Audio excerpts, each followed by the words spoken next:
Imagine a system designed to maintain racial hierarchy, not just through law, but through every aspect of daily life.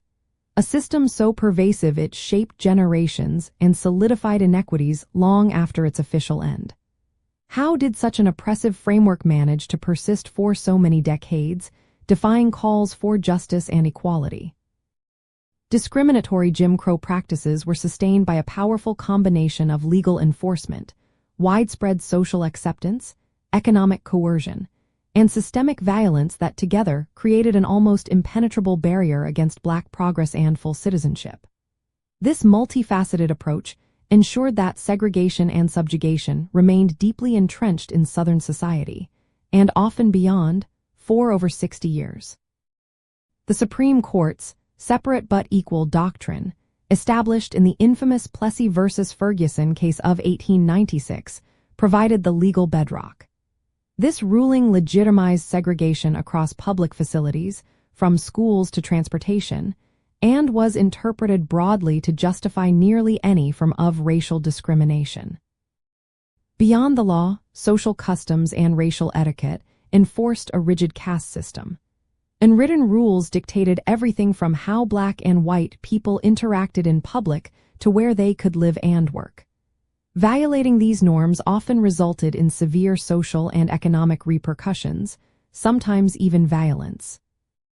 Economic structures were designed to keep Black Americans in a state of dependency. Sharecropping, debt peonage, and discriminatory labor practices limited opportunities, making it difficult for Black families to accumulate wealth or achieve economic independence. This economic leverage was a powerful tool to enforce compliance.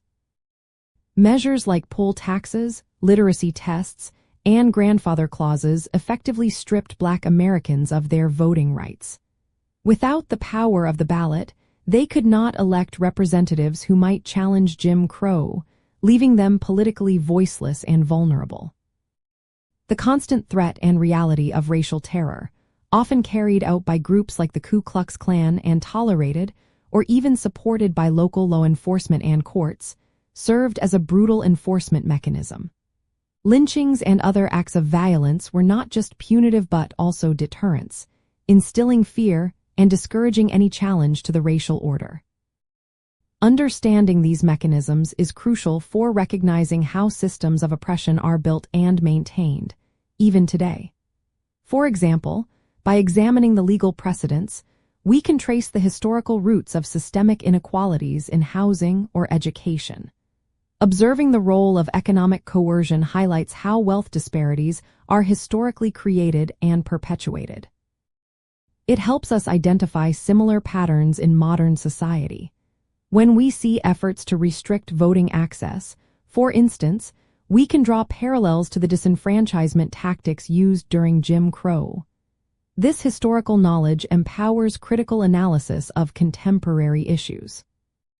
One particularly insidious aspect was the concept of racial etiquette, which formalized discriminatory interactions beyond written law. For example, a Black person was often expected to step off the sidewalk for a white person or avoid direct eye contact. These seemingly small acts constantly reinforced the idea of white supremacy and Black subservience, making the subjugation feel ubiquitous and inescapable. Another key term is debt peonage, a system where individuals were forced to work off a debt, often impossible to repay, effectively becoming enslaved again, perpetuating a cycle of poverty and forced labor under conditions similar to chattel slavery. By delving into the intricate web of legal rulings, social norms, economic controls, and terror that sustained Jim Crow, we gain a deeper appreciation for the resilience of those who resisted and a clearer understanding of the profound systemic challenges that continue to echo in our present. This knowledge empowers us to recognize the enduring impact of institutionalized racism and inspires continued efforts towards genuine equity and justice.